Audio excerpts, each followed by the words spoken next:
Jeff बचपन से ही lawyer बनने का सपना देखते थे और बड़े होकर उन्होंने लॉ स्कूल से लॉयर की डिग्री हासिल भी कर ली। सब कुछ उनके प्लान के हिसाब से हो रहा था, इसीलिए उन्होंने शादी भी कर ली। जेफ को लग रहा था कि वो एक सफल जिंदगी जी रहे हैं, लेकिन लॉ करियर के कुछ साल बाद उन्हें ये पता लगा कि ये काम इतना भी अच्छा नहीं है जितना उन्होंने सोचा था। वो अपने जिंदगी से परेशान रहने लगे, उन्हें अपनी जिंदगी मीनिंगलेस लगने लगी और वो डिप्रेस रहने लगे, जिससे 25 साल के उम्र में वो डिप्रेशन की वजह से 40 साल के दिखने लगे। और जब उनकी उम्र 30 साल की हुई तो उन्हें लगा कि मेरी जिंदगी में इस ना खत्म होने वाली परेशानी और उदासी के अलावा कुछ तो होगा। एक रात जब जेफ्स को नींद नहीं आ रही थी तो तभी उन्होंने टीवी पर एक ऐड देखा। ऐड एक इंफॉर्मेशन प्रोडक्ट का था जिसका नाम था मेंटल बैंक, जिसकी मदद से कोई भी इंसान अपने लाइफ बदल सकता था। ये प्रोग्राम सबकॉन्शियस बिलीफ के बारे में था। जैसे ही जेफ्स ने टीवी पर ये विज्ञापन देखा, उन्हें लगा अब बस यही है जो उनकी मदद कर सकता है और उन्होंने तुरंत अपना क्रेडिट कार्ड निकाला और ये प्रोग्राम ऑर्डर कर दिया। कुछ दिन बाद जब इस प्रोडक्ट की सीडी आई तो जेफ ने बड़े ही लगन से उनकी बातों को सीखा, जिससे उन्हें बहुत ही पावरफुल बातें पता चली, जिन बातों ने सच में उनमें बहुत से बदलाव लाए। इसके बाद जेफ ने कभी पीछे मुड़कर नहीं देखा। उन्होंने बहुत सारी मोटिवेशनल किताबें पढ़ डाली। जेफ ने जैसे ही निगेटिव एटीट्यूड को छोड़कर एक पॉजिटिव एटीट्यूड अपनाया, उन्हें अपनी जिंदगी में चौंका देने वाले परिणाम दिखने लगे। अब जेफ लॉयर के साथ साथ मोटिवेशनल स्पीच भी देने लगे और 1992 में उन्होंने अपनी लॉयर की जॉब छोड़कर पूरे टाइम मोटिवेशनल स्पीकर का काम शुरू कर दिया, जिसमें उन्हें काफी ज्यादा सफलता मिली। और इसके बाद जेफ को कभी अपना काम जैसा नहीं लगा। वो जब भी अपनी स्पीच को तैयार करते या मोटिवेशनल लेख लिखते तो उन्हें ऐसा लगता कि वो यही करने के लिए बने हैं। जेफ्स की जिंदगी में इतना बड़ा बदलाव कभी नहीं आता अगर वो एटीट्यूड इज एवरीथिंग को नहीं समझते। इस किताब को लिखने से पहले जेफ्स ने सक्सेस और ह्यूमन बिहेवियर पर 20 साल रिसर्च की। इस दौरान उन्होंने सैकड़ों किताबें पढ़ डाली कि क्यों कुछ लोगों को सफलता मिल जाती है और क्यों कुछ सोचने में ही अपनी जिंदगी बर्बाद कर देते हैं। अगर आपको भी जेफ्स की तरह अपनी जिंदगी बदलनी है तो आपको इन बातों को फॉलो करना होगा जो आज मैं इस वीडियो में आपसे शेयर करूंगा। Number 1, your attitude is your window to the world. घर के बाहर कितनी भी अच्छी सीनरी हो, अगर घर का विंडो गंदा हो तो आपको अच्छा नजारा भी बुरा ही दिखेगा। हर कोई अपने आसपास के लोगों को एक विंडोज से यानी कि अपने एटीट्यूड से देखता है। अगर वो विंडो गंदा हो तो दुनिया उसे गंदी दिखती है और अगर विंडो साफ हो तो उसे दुनिया साफ और अच्छी लगेगी। इसलिए जरूरी है कि हम अपने विंडो को एकदम साफ रखें। आइए इसे एक एग्जाम्पल से समझते हैं। एक बच्चा जब भी चलना सीखता है और वो गिर जाता है तो वो क्या करता है, मैं आपको बताता हूँ वो क्या नहीं करता। वो कारपेट या जमीन को दोष नहीं देता, वो अपने माँ बाप की ओर उंगली नहीं उठाता कि उन्होंने गलत रास्ता दिखाया। वो बच्चा हार नहीं मानता, वो मुस्कुराता है और फिर से खड़ा होता है और वो तब तक ऐसा करता है जब तक वो चलना न सीख जाए। उसकी मेंटल विंडो बिल्कुल साफ होती है। उसे लगता है जैसे कुछ भी नामुमकिन नहीं, लेकिन जैसे हम सभी जानते हैं एक ऐसा टाइम भी आता है जब जिंदगी हम पर गंदगी डालना शुरू कर देती है। हमारी मेंटल विंडो गंदी होने लगती है और जब हमें स्कूल में कम नंबर लाने की वजह से डांटा जाता है, जब हमें एक दूसरे से कंपेयर किया जाता है, जब हमें रोक टोक और गुस्से का सामना करना पड़ता है तो हमारी विंडो गंदी होने लगती है और इन सब की वजह से हम अपना खुद पे विश्वास और पॉजिटिव एटीट्यूड कहीं खो देते हैं। अगर आप अपनी मेंटल विंडो क्लीन नहीं रखेंगे तो आप अपनी जिंदगी निगेटिविटी में गुजार देंगे और इसकी वजह से आप अपनी जिंदगी कभी खुल के नहीं जी पाएंगे। आपके पास जिंदगी जीने के दो रास्ते होते हैं, पॉजिटिव एटीट्यूड और negative attitude.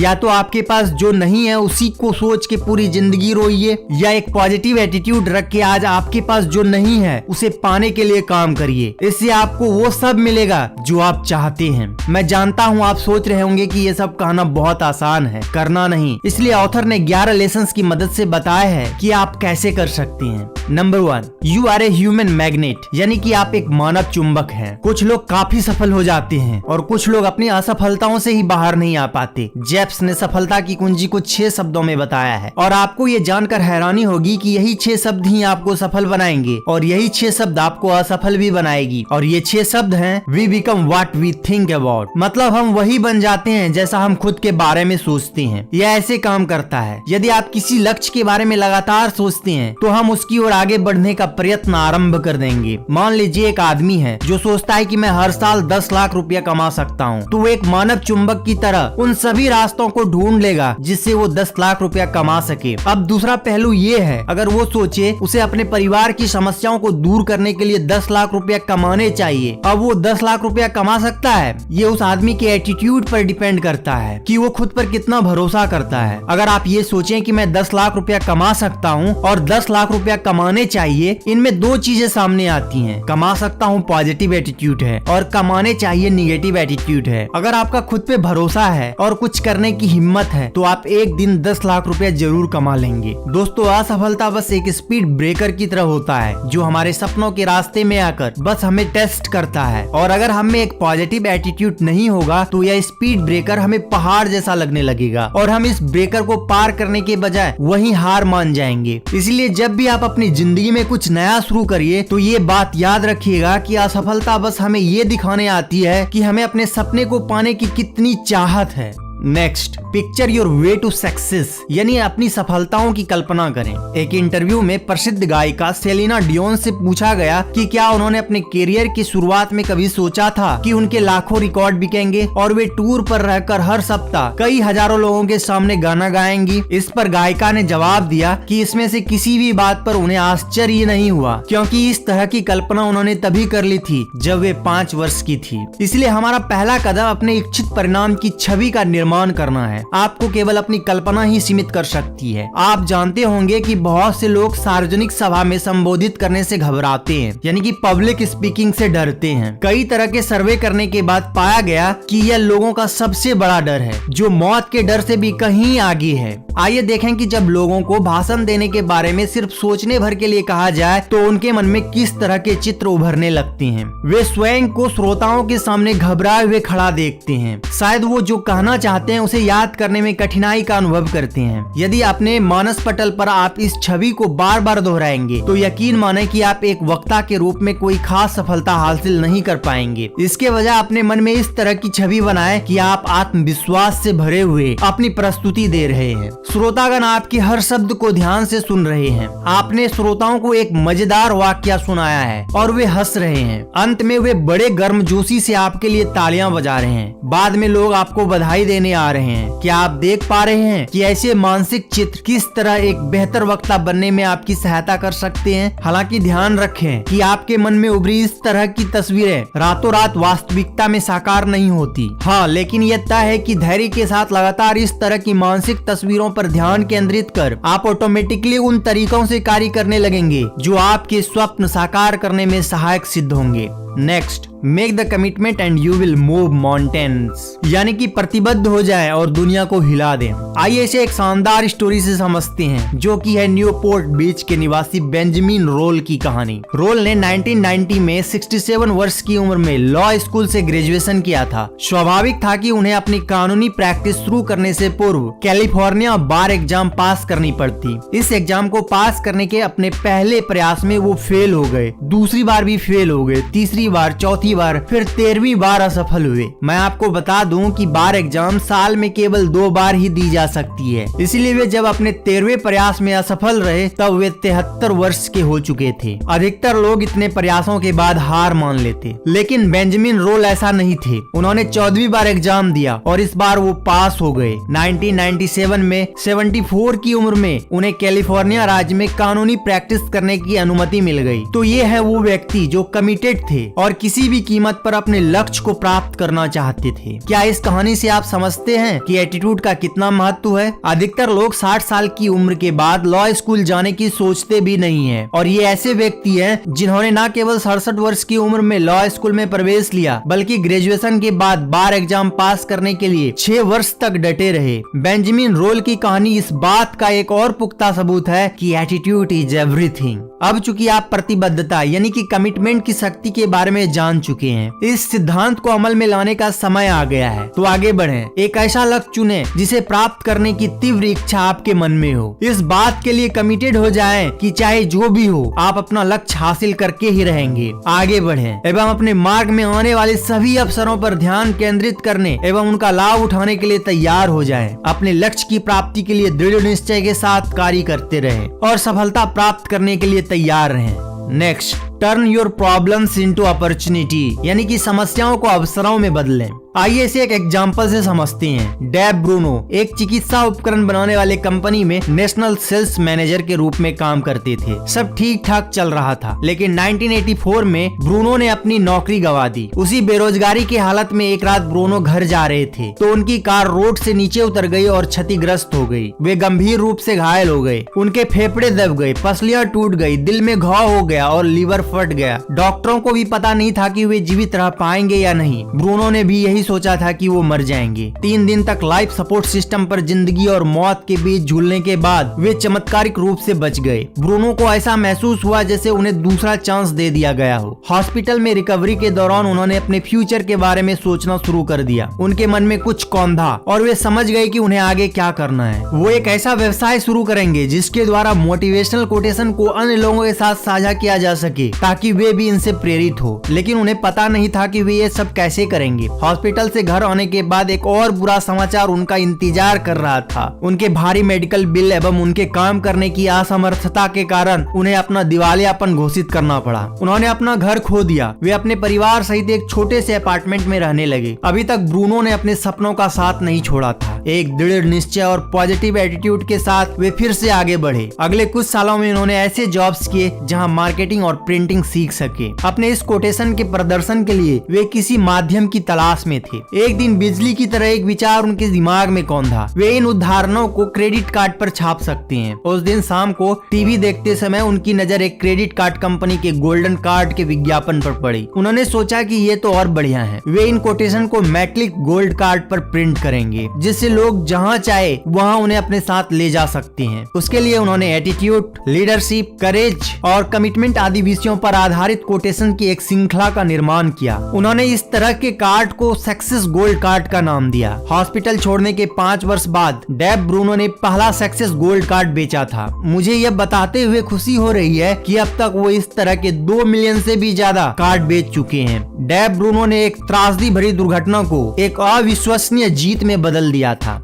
Next, your words blaze a trail, यानी कि अपने शब्दों को पथ प्रदर्शक बनाइए। यदि मैं किसी से कहता हूँ कि मैं कुछ करने जा रहा हूँ तो मुझे वह काम करना ही होगा। इसे अंग्रेजी में बर्निंग योर ब्रिजेज कहा जाता है, जिसका अर्थ होता है पीछे लौटने के सारे रास्ते बंद कर देना। कभी कभी जीवन में आगे बढ़ने या किसी महत्वाकांक्षी लक्ष्य की प्राप्ति के लिए यह तरीका कारगर साबित होता है। उदाहरण के तौर पर जिग जिगलर हैं, जो एक प्रसिद्ध मोटिवेशनल स्पीकर हैं। उन्होंने निश्चय किया कि वे डाइटिंग करेंगे और अपना वजन 202 पाउंड से घटाकर 165 पाउंड ले आएंगे। उस समय वे अपनी पुस्तक सी यू एट द टॉप का लेखन कर रहे थे। इस पुस्तक में उन्होंने एक वक्तव्य दिया जिसमें उन्होंने लिखा है कि उन्होंने अपना वजन 165 पाउंड तक घटा लिया है। यह घटना उनके लेखन के प्रेस में जाने के 10 महीने पहले की थी और फिर उन्होंने अपने प्रिंटर को उस पुस्तक की 25,000 कॉपियां बनाने का ऑर्डर दे दिया। ध्यान रहे, जब जिगलर ने यह वक्तव्य दिया वास्तव में उनका वजन 202 पाउंड था। उन्होंने 25,000 लोगों के सामने अपनी विश्वसनीयता दांव पर लगा दी थी अपनी पुस्तक में यह वक्तव्य देकर कि उनका वजन 165 पाउंड है। जिगलर जानते थे कि उन्हें पुस्तक की छपाई से पूर्व 37 पाउंड कम करने हैं और उन्होंने इसे कर दिखाया। इस रणनीति को चुनिंदा लक्ष्यों के लिए ही आजमाएं। इसे उन लक्ष्यों तक ही सीमित रखें जो आपके लिए बहुत महत्वपूर्ण है और जहां आप किसी भी हद तक अपनी प्रतिबद्धता कायम रख सकते हैं। क्या यह तरीका जोखिम भरा है? जी हाँ, बेशक, लेकिन यह उतना ही प्रेरक भी है।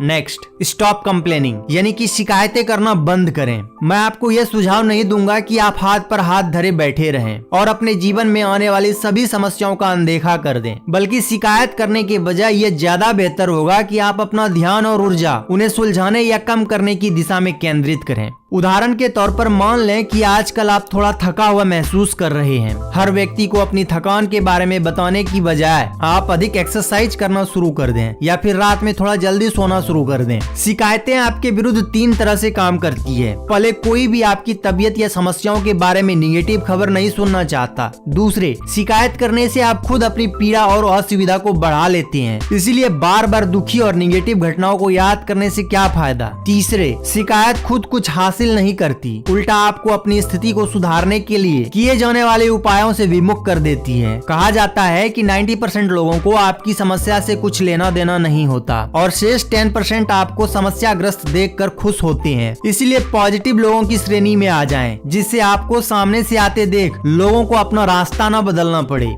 Next, associate with positive people, यानी पॉजिटिव एटीट्यूड वालों से दोस्ती करें। आइए इसे एक एग्जांपल से समझते हैं। जब माइक हाई स्कूल में था तो पड़ोस के कुछ बच्चों के साथ समय बिताता था। माइक के अनुसार उनका ना तो कोई लक्ष्य था और ना ही कोई सपने। वे हमेशा निगेटिव बातें करते थे। जब भी माइक उनसे कुछ नया करने के लिए कहता था तो वे उसे हतोत्साहित कर देते थे। वे उससे कहते थे ये बेवकूफी है। माइक उनके साथ इसलिए रहता था ताकि वह उस समूह का हिस्सा बना रह सके। जब माइक कॉलेज में पढ़ने गया तब भी उनका सामना निगेटिव सोच रखने वाले कुछ लोगों से हुआ, लेकिन उसे ऐसे भी लोग मिले जो पॉजिटिव सोच वाले थे, कुछ सीखना चाहते थे, जो कुछ हासिल करना चाहते थे। माइक ने इस तरह के पॉजिटिव सोच वालों के साथ समय बिताने का निश्चय किया। अचानक वो अपने बारे में कुछ बेहतर महसूस करने लगा। उसने एक बढ़िया एटीट्यूड विकसित कर लिया। उसने अपने लक्ष्य तय करना शुरू कर दिया। ऑथर कहते हैं कि मुझे यह बताते हुए खुशी हो रही है कि अब माइक एक सफल वीडियो प्रोडक्शंस कंपनी का मालिक है और उसका एक प्यारा सा परिवार है। वो अपने लक्ष्यों को एक के बाद एक हासिल करता जा रहा है। जब ऑथर ने माइक से पूछा कि उसके हाई स्कूल के दोस्त क्या कर रहे हैं तो उसने ऑथर को बताया वे अभी भी वहीं रहते हैं। उनकी सोच अब भी उतनी ही निगेटिव है और उन्होंने अब तक अपने जीवन में कुछ भी नहीं किया। माइक ने कहना जारी रखा, यदि मैं उन्हीं लोगों के साथ घूमना जारी रखता तो आज मैं जहाँ हूँ वहाँ नहीं पहुँच पाता। मैं अब भी नुक्कड़ की दुकान पर बैठकर झक मार रहा होता। माइक की कहानी इस बात का जीता जागता सबूत है कि अपने आसपास के माहौल और लोगों का हमारे जीवन पर क्या प्रभाव पड़ता है। इसके बावजूद हम कभी कभी कुछ निश्चित लोगों के साथ रहने के आदी हो जाते हैं और इस बात पर विचार नहीं करते कि इसका क्या परिणाम हो सकता है। Next, confront your fear and grow, यानी कि अपने डर से मुकाबला कर आगे बढ़ें। मैं आपको एक ऐसी महिला की कहानी सुनाना चाहता हूँ जो कंफर्ट जोन से बाहर निकलने के बारे में बहुत कुछ जानती है। उसका नाम है डॉटी बॉर्मन, जो 32 साल तक न्यूयॉर्क के एक हाई स्कूल में इंग्लिश की टीचर रह चुकी है। हालांकि 10 वर्ष की उम्र से ही वो शो बिजनेस में जाना चाहती थी, फिर भी उन्होंने एक करियर के रूप में टीचर का सुरक्षित जॉब चुना। टीचर के रूप में कार्य करते हुए डॉटी ने गाने लिखना और उनकी प्रस्तुति करना शुरू कर दिया। हालांकि यह सिर्फ शौकिया तौर पर था, लेकिन इसने उसके सपने को जिंदा रखा। फिर 1980 के अंत में डॉटी ने एक निर्णय लिया कि वे टीचिंग को छोड़कर एक परफॉर्मर के रूप में अपना नया करियर शुरू करेगी। 88 की गर्मियों में उन्होंने अपना रिजाइन दे दिया। फिर एक अनजाने डर ने उन पर कब्जा कर लिया और किसी अपरिचित क्षेत्र में कदम रखने के ख्याल से वो इतनी डर गई कि उन्होंने अपना इस्तीफा वापस ले लिया और फिर से बच्चे को पढ़ाना शुरू कर दिया। किंतु डॉटी के भीतर कुछ था जो उनके सपने को मरने नहीं दे रहा था। 6 महीने बाद यानी 1989 की जनवरी में उन्होंने अपने डर पर काबू पा लिया और रिटायर हो गई। अब वो 50 साल की हो चुकी थी। 1998 में यानी अपनी उम्र के 60वें साल में उन्होंने अपनी बेहतरीन सीडी निकाली जिसका नाम था I am in love with the computer. उन्होंने न केवल न्यूयॉर्क सिटी के एक कैबरे में किए गए म्यूजिकल रिव्यू में बल्कि देश भर के कई संस्थानों में इसे परफॉर्म किया। इस तरह से डॉटी ने अपने डर से मुकाबला किया और हमें अपने सपनों के पीछे भागने के लिए प्रेरित किया। दोस्तों, आप अपने डर से मुकाबला करके ही आप अपनी क्षमता को विकसित कर सकते हैं तथा एक ऐसा सक्रिय एवं परिपूर्ण जीवन जी सकते हैं जिसके आप हकदार हैं। ऐसा फैसला करने पर आपको कभी भी पछतावा नहीं होगा। Next, get out there and fail, यानी असफलताओं से ना घबराएं, असफलता से विचलित न हो। मैं आपको ऐसे 2 लोगों की कहानी बताना चाहता हूँ जिन्होंने प्रेरक कहानियों के संग्रह पर एक पुस्तक लिखी थी। उनका अनुमान था कि उसके लिए किसी प्रकाशक को ढूंढने में 3 माह का समय लगेगा। वे सबसे पहले जिन प्रकाशक के पास गए उन्होंने उसकी पुस्तक प्रकाशित करने से मना कर दिया। दूसरे प्रकाशक ने भी मना कर दिया। तीसरे प्रकाशक ने भी मना कर दिया। अगले 30 प्रकाशकों ने उन्हें मना कर दिया। आपको क्या लगता है कि अगले 3 सालों तक 33 बार ना सुनकर उन्होंने क्या किया होगा? उन्होंने अपनी पुस्तक 34वें प्रकाशक को दी। इस प्रकाशक ने उन्हें हाँ कर दी। इस तरह 33 बार असफलता का सामना करने के बाद जिस पुस्तक का विमोचन हुआ उसका नाम था chicken soup for the soul. Jack Canfield और मार्क विक्टर हैंसन द्वारा लिखित एवं संकलित इस पुस्तक ने सफलता के झंडे गाड़ दिए। अब तक chicken soup for the soul series के 100 मिलियन कॉपियां बिक चुकी है। यह सब इसलिए संभव हो पाया क्योंकि जब तक जैक कैनफील्ड और मार्क विक्टर हैंसन ने सफलता हासिल नहीं कर ली, बार बार असफल होने तथा अपना काम जारी रखने के लिए अपने निश्चय पर अडिग रहे। वह क्या था जिसने जैक कैनफील्ड और मार्क विक्टर हैंसन को 33 असफलताओं के बाद भी अपने निश्चय पर टिकाए रखा? वह था उनका एटीट्यूड। यदि वे लोग निगेटिव एटीट्यूड वाले होते तो अपने पहले दूसरे प्रयासों के बाद ही हार मान चुके होते और फिर उनके हाथ या कुबेर का खजाना नहीं लगता। लेकिन उन्होंने बार बार असफलता हाथ लगने पर भी उत्साह के साथ अपना एटीट्यूड एटीट्यूड पॉजिटिव ही बनाए रखा। विजेता वे हैं जो जानते हैं कि जीवन में किसी बच्चे की तरह दौड़ना सीखने से पहले चलना जरूरी है और चलना सीखने से पहले रेंगना जरूरी है। इतना ही नहीं, हर नया लक्ष्य असफलता का एक नया समूह लेकर आता है। यह आप पर निर्भर करता है कि आप इस तरह की निराशा को अस्थायी रुकावट या चुनौती समझकर उससे मात देते हैं या फिर उसे अजय समझकर उससे हार मान लेते हैं। यदि आप अपनी हर पराजय से सीखने का निश्चय कर लें और अपने अंतिम परिणाम पर ध्यान केंद्रित कर लें तो असफलता अंततः आपको सफलता दिलवा कर ही रहेगी।